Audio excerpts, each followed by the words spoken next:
मिथिला नगरी भौतिक और सांस्कृतिक रूप से अत्यंत विकसित थी। गलियां रंग बिरंगे कपड़ों, सुवासित फूलों और चमकदार वस्त्रों से सजी थीं। तालाबों में कमल खिल रहे थे। सूरज की किरणें झिलमिला रही थीं। बाजार में संगीत और नगरवासियों की हंसी गूंज रही थी। राजमहल अपनी भव्यता से सबको मंत्रमुग्ध कर देता था।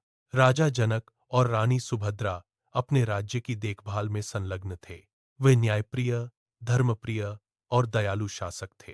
चांदनी ने महल की दीवारों पर सुनहरी चमक बिखेरी थी। राजा जनक और रानी सुभद्रा वर्षों से संतान की कामना कर रहे थे। रात के शांत क्षण में धरती से एक हल्का कंपन महसूस हुआ। मिट्टी से एक दीप्तिमान रूप प्रकट हुआ। माता सीता जन्मी। धरती से प्रकट हुई दिव्य बालिका सीता का जन्म मिथिला नगरी में मंगल का संकेत बन गया था। वह बचपन की ओर बढ़ीं और हर दिन उनके गुण, ज्ञान और धर्मप्रियता में वृद्धि होती गई।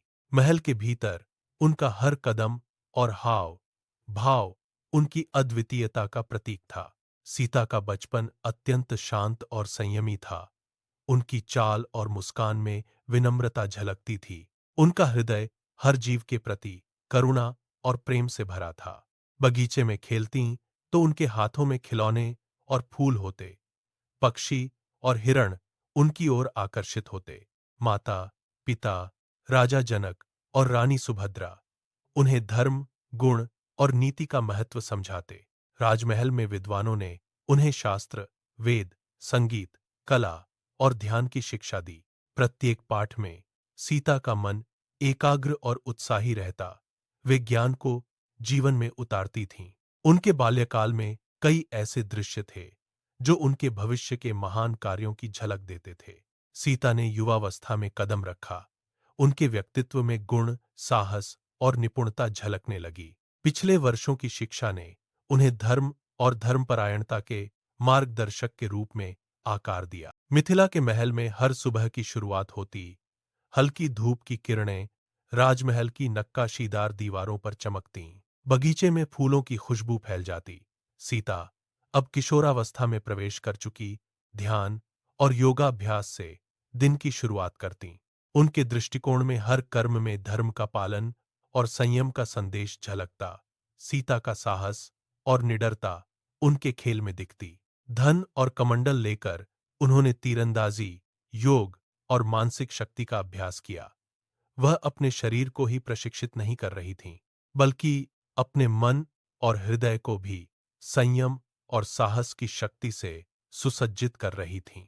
उनकी विनम्रता और सौम्यता भी उनके व्यक्तित्व का अहम हिस्सा बन गई। दरबार में उनका व्यवहार सम्मानपूर्ण था। उनके शब्द हमेशा मधुर और विचारशील थे और वे किसी भी विवाद में सत्य और न्याय के मार्ग पर चलतीं। माता-पिता, राजा जनक और रानी सुभद्रा भी गर्व से भर उठे।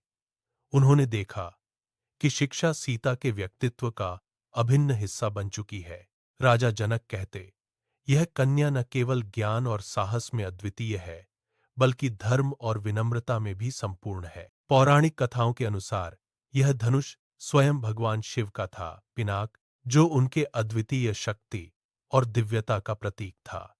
यह धनुष विशेष रूप से सत्य, धर्म और योग्यता के लिए रखा गया था। किंवदंती के अनुसार एक समय भगवान शिव ने इस धनुष को धरती पर रखने का निश्चय किया ताकि भविष्य में धर्म की रक्षा करने वाले योद्धा इसे उठाएं।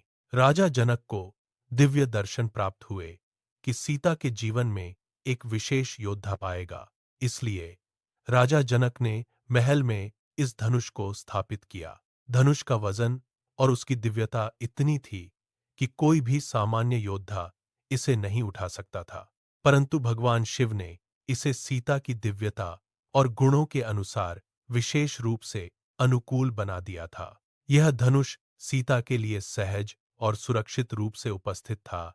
यह दर्शाता था कि उनके जीवन में आने वाला धर्मरक्षक और उनके भविष्य के साथी ही इसे उठा पाएगा। सीता के मन में यह स्पष्ट था कि यह धनुष केवल शारीरिक शक्ति का प्रतीक नहीं, बल्कि सत्य, धर्म और साहस का दिव्य संकेत है।